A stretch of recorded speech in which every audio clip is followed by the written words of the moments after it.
Bienvenue sur Africa 24 dans cette nouvelle édition du 12-15. Voici les titres de l'actualité. Visite de la zone économique spéciale de Nkok au Gabon en marge de la 6e mission multisectorielle du Club Afrique Développement qui s'est tenue les 13 et 14 décembre.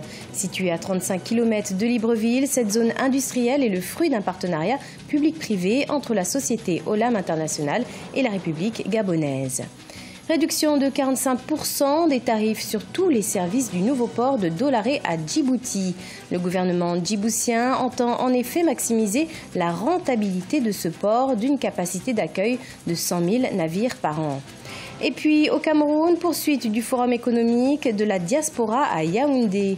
Le programme du forum prévoit des échanges autour de l'énergie, l'agriculture et l'immobilier. L'objectif, encourager les investissements des jeunes entrepreneurs camerounais. Mais tout d'abord, au Zimbabwe, le congrès extraordinaire de la ZANU-PF se clôture ce vendredi 15 décembre. Le premier congrès du parti au pouvoir sans l'ancien président Robert Mugabe. À cette occasion, le nouveau chef de l'État, Emmerson Mnangagwa, devrait consolider son autorité. Le principal objectif du congrès à Harare est d'approuver le président Mnangagwa au poste de président du parti et de confirmer son statut de seul candidat présidentiel de la ZANU-PF pour les élections générales de 2018, selon son porte-parole Simon Kaya Moyo. Au Gabon, la 6e mission multisectorielle du Club Afrique Développement s'est clôturée ce jeudi 14 décembre. Une journée marquée par la visite de la zone économique spéciale de Nkok. Située à 35 km de la capitale Libreville, cette zone industrielle s'étend sur 1126 hectares et compte aujourd'hui 73 entreprises de nationalités diverses. Reportage de Cheikh Ousmane Bardunka, notre correspondant au Gabon. La zone économique spéciale de Nkok est le fruit d'un partenariat public-privé entre la société Olam International et la République gabonaise. Elle est un parc industriel multisectoriel intégré d'une superficie de 1126 hectares, dont 500 viabilisés. La zone bénéficie d'un statut fiscal unique qui instaure un climat économique stable et compétitif pour les entreprises souhaitant s'établir en son sein. Nous avons 25 ans d'exonération de TVA, 10 ans d'exonération de droits de douane, et 10 ans d'exonération d'impôt sur les sociétés. Les entreprises ont 0% d'impôt sur les dividendes, et ce qui permet d'être vraiment, sur la base d'un benchmark international, une batterie assez attractive pour les opérateurs économiques de la zone. À ce jour, la zone économique spéciale de Nkok accueille plus de 73 investisseurs venant de 18 pays différents. Elle est autonome et comprend toutes les infrastructures industrielles et sociales nécessaires. En attirant plus d'investisseurs, elle devrait permettre la création de 7500 emplois à plein régime. Quand on parle de la zone de Nkok, qui a un tel niveau d'avancement sur les travaux, sur la capacité de production, sur le niveau de transformation, c'est-à-dire que lorsqu'on voit toute la ferraille qu'on retrouve au niveau de Libreville qui se retrouve centralisée ici et transformée pour une seconde vie. Certains, on va les utiliser dans la construction et dans d'autres domaines aussi. C'est quand même impressionnant. Pour garantir la compétitivité des investisseurs, l'État gabonais a constaté plusieurs avantages fiscalo-douaniers. Pas d'impôt sur les dividendes, pas d'impôt sur le foncier, pas d'impôt sur les revenus les 10 premières années et 10% pour les 5 années suivantes. Et 100% de rapatriement des capitaux et bénéfices. Le Gabon est en passe de devenir la plaque tournante des industries de transformation en Afrique centrale et la zone économique spéciale de Nkok offre au pays un instrument économique de choix qui garantira la compétitivité et la solidité des affaires. Le Cameroun a voté un budget de 4 513,5 milliards de francs CFA pour 2018. Budget voté au terme d'une session assez agitée au Parlement, marquée notamment par la crise dans les régions anglophones du nord-ouest et du sud-ouest du pays. Avec une hausse de 3,2% par rapport à 2017, ce budget servira à poursuivre une série de grands projets d'infrastructures par lesquels le Cameroun cherche à impulser son décollage économique, dont l'extension du port en eau profonde de Kribi, zone située dans le sud du pays. La rencontre organisée à Paris par le gouvernement nigérien en partenariat avec la Banque mondiale en vue d'une levée de financement pour la mise en œuvre du plan national de développement économique et social 2017-2021 a été un véritable succès. Les autorités ont réussi à récolter des promesses de 23 milliards de dollars, une somme qui viendra booster le développement du pays. Le Niger compte en effet impulser une croissance forte dans le pays et compte sur des partenaires économiques et financiers comme la Banque mondiale qui s'appuient sur de nombreux secteurs. Le gouvernement djiboutien a annoncé une réduction de 45% des tarifs de tous les services portuaires dans le nouveau port multifonction de Dolaré. La réduction des prix sera applicable pour toute cargaison, y compris le vrac et les véhicules, d'après Waïd Dahir Aden, le président directeur général du port. Les précisions avec Marcel Farba Maroun.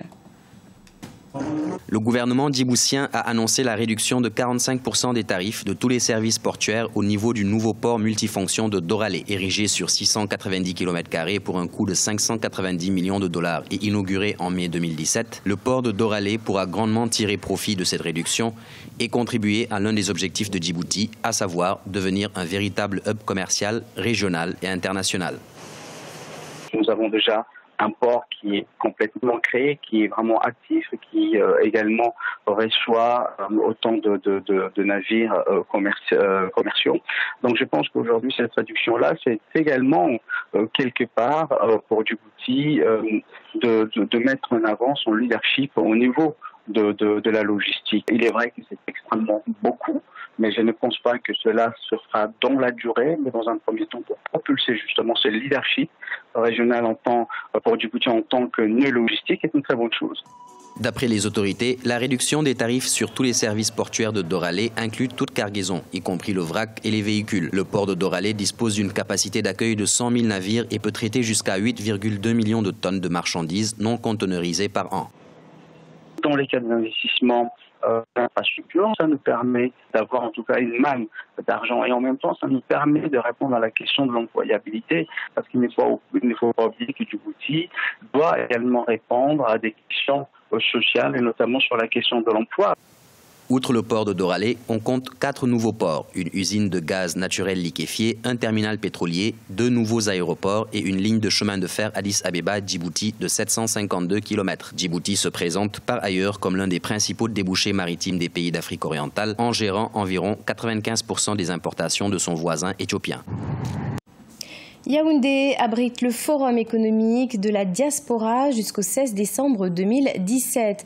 Placé sous le thème « Développement et croissance à l'heure du numérique et des énergies renouvelables », cette plateforme accompagne l'entrepreneuriat jeune par la recherche des financements et des partenariats auprès des membres de la diaspora. Parmi les secteurs ciblés, on retient les énergies renouvelables, le numérique et l'entrepreneuriat agricole. C'est un reportage de Viviane Baoken, notre correspondante au Cameroun.